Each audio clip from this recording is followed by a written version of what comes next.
ಪ್ರೀತಿಯ ಮಿತ್ರರೇ, ಭವ್ಯ ಭಾರತ ದೇಶವೆಂಬುದು ಅತ್ಯಂತ ಸುಂದರವಾದ ದೇಶಗಳಲ್ಲಿ ಒಂದಾಗಿದೆ. ಎಲ್ಲರಿಗೂ ಕೂಡ ಹಲವಾರು ದೇಶದ ಕುರಿತು ಹೇಳಲಿಕ್ಕಿದೆ. ಭವ್ಯ ಭಾರತ ದೇಶವನ್ನು ಬಣ್ಣಿಸಿದಂತಹ ಕವಿಗಳು ಹೇಳುವಂತಹ ಮಾತುಗಳು, ಈ ಭಾರತ ದೇಶವೆಂಬುದು ರಸಿಕರ ಕಂಗಳ ಸೆಳೆಯುವ ನೋಟ, ಹಿಂದೂ ಕ್ರೈಸ್ತ ಮುಸಲ್ಮಾನ ಪಾರಸಿಕ ಜೈನ ಉದ್ಯಾನ, ಹಲವಾರು ಮತ ಪಕ್ಷ ಪತ್ತ ಪಂಗಡಗಳು ಸೇರಿಕೊಂಡು ಒಂದೇ ತಾಯಿಯ ಮಕ್ಕಳಂತೆ ಜೀವಿಸುವಂತಹ ಒಂದು ದೇಶವಿದ್ದರೆ ಅದು ಭಾರತ ದೇಶ ಮಾತ್ರವಾಗಿದ್ದರೆ. ಈ ಭವ್ಯ ಭಾರತದ ಸ್ವಾತಂತ್ರ್ಯದ ಇತಿಹಾಸವನ್ನು ತೆಗೆದು ನೋಡಿದರೆ ಅದರ ಚರಿತ್ರೆಯಲ್ಲಿ ಕಾಣಸಿಗುವಂತಹ ಒಂದು ಮಾತಾಗಿದೆ ಅವರ ಒಗ್ಗಟ್ಟು.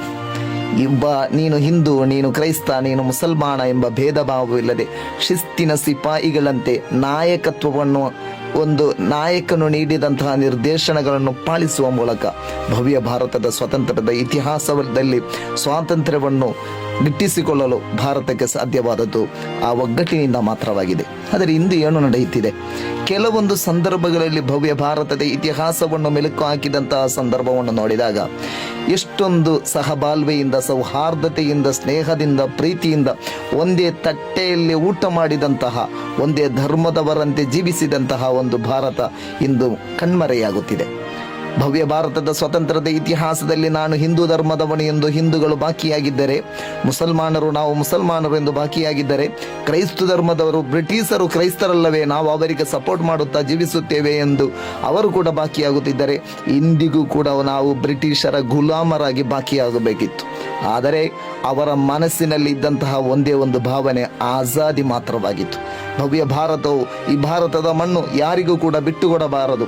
ಕೇವಲ ವ್ಯಾಪಾರಕ್ಕಾಗಿ ಬಂದಂತಹ ಬ್ರಿಟಿಷರು ಇಲ್ಲಿ ವ್ಯಾಪಾರವನ್ನು ಮಾಡಬೇಕೇ ಹೊರತು ನಮ್ಮನ್ನು ಆಳ್ವಿಕೆ ಮಾಡಬಾರದು ಎಂದು ಹೇಳಿ ನಮ್ಮ ಎಲ್ಲ ಧರ್ಮ, ಜಾತಿ, ಮತ, ಪಕ್ಷ, ಪಂಗಡ ಭೇದ ಭಾವವನ್ನು ತೊರೆದು ಒಂದೇ ತಾಯಿಯ ಮಕ್ಕಳಂತೆ ಒಕ್ಕೊರಳಿನಿಂದ ಈ ಸ್ವತಂತ್ರ ಭಾರತದ ಇತಿಹಾಸದಲ್ಲಿ ಸ್ವಾತಂತ್ರ್ಯಕ್ಕೆ ಹೋರಾಟ ಮಾಡಿದ್ದರಿಂದ ಮಾತ್ರವಾಗಿದೆ ಈ ಭವ್ಯ ಭಾರತವು ಸ್ವತಂತ್ರವಾಗಿರುವುದು.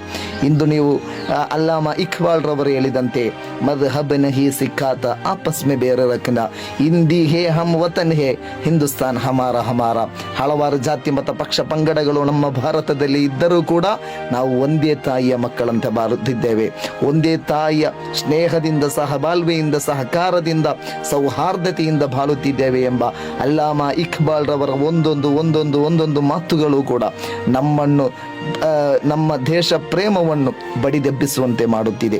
ಆದ್ದರಿಂದ ಈ ಭವ್ಯ ಭಾರತವು ಮುಂದಿನ ಪೀಳಿಗೆಯೂ ಕೂಡ ಸ್ವತಂತ್ರ ಭಾರತದ ಇತಿಹಾಸದಲ್ಲಿ ಸೌಹಾರ್ದತೆಯಿಂದ ಬಾಳುವಂತಾಗಲು ನಾವೆಲ್ಲರೂ ಕೂಡ ಈ ಭವ್ಯ ಭಾರತವನ್ನು ಪ್ರೀತಿಸಬೇಕಾಗಿದೆ. ನಮ್ಮ ಮಕ್ಕಳ ಮನಸ್ಸುಗಳಲ್ಲಿ ಕೋಮುವಾದದ ವಿಷ ಬೀಜವನ್ನು ಬಿತ್ತುವ ಬದಲು ಅವರಿಗೆ ಸೌಹಾರ್ದತೆಯ ಪಾಠವನ್ನು ನಾವು ತಿಳಿಸಿಕೊಡಬೇಕಾಗಿದೆ. ಹಿಂದೂ ಧರ್ಮವು ಹೇಳುವುದನ್ನೇ, ಮುಸ್ಲಿಂ ಧರ್ಮವು, ಇಸ್ಲಾಮು ಕಲಿಸುವುದನ್ನೇ, ಕ್ರೈಸ್ತ ಧರ್ಮದವರು ಹೇಳುವುದನ್ನೇ.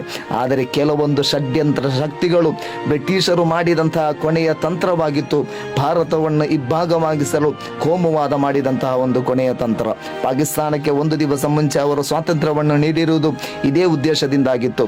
ಇಂಡಿಯಾವನ್ನು ಇಬ್ಬಾಗ ಮಾಡಲು ಅವರು ಕಂಡುಹಿಡಿದಂತಹ ತಂತ್ರವಾಗಿತ್ತು ಕೋಮುವಾದ ಎಂಬುದು. ಆದರೆ ನಮ್ಮಲ್ಲಿ ಕೆಲವರಿಗೆ ಇನ್ನೂ ಕೂಡ ಅರ್ಥವಾಗುತ್ತಿಲ್ಲ ಎಂಬುದು ಬೇಸರದ ಸಂಗತಿಯಾಗಿದೆ.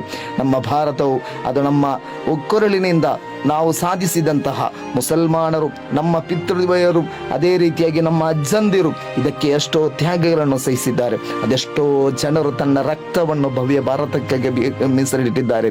ಆದುದರಿಂದ ನಮ್ಮ ಮಕ್ಕಳಿಗೂ ಕೂಡ ಭಾರತದ ಸೌಂದರ್ಯದ, ಸೌಬಾಳ್ವೆಯ, ಸೌಹಾರ್ದತೆಯ ಪಾಠವನ್ನು ನೀಡಿ ಪರಸ್ಪರ ಒಂದು ತಟ್ಟೆಯಲ್ಲಿ ನಾವು ಊಟ ಮಾಡಿದಂತಹ ಒಂದು ಸಮಯವಿತ್ತು, ಒಂದು ಕಾಲವಿತ್ತು. ಅದು ಮರಳಿ ಬರಬೇಕಾಗಿದೆ. ಅದು ಬರಬೇಕಾದರೆ ನಮ್ಮ ಪ್ರತಿಯೊಬ್ಬ ಮಕ್ಕಳಲ್ಲಿಯೂ ಕೂಡ ಭಾರತದ ಪರಂಪರೆಯ ಇತಿಹಾಸವನ್ನು ತಿಳಿಸಿಕೊಡಬೇಕಾಗಿದೆ ಎಂದು ಹೇಳುತ್ತಾ ಮಗದೊಮ್ಮೆ 79ನೇ ಸ್ವಾತಂತ್ರ್ಯೋತ್ಸವದ ಶುಭಾಶಯಗಳನ್ನು, ಶುಭ ಕಾಮನೆಗಳು. ಮಾನ್ಯ ಮಿತ್ರರೇ, ಭವ್ಯ ಭಾರತದ ಕನಸು ಅದು ನನಸಾಗಬೇಕಾಗಿದೆ.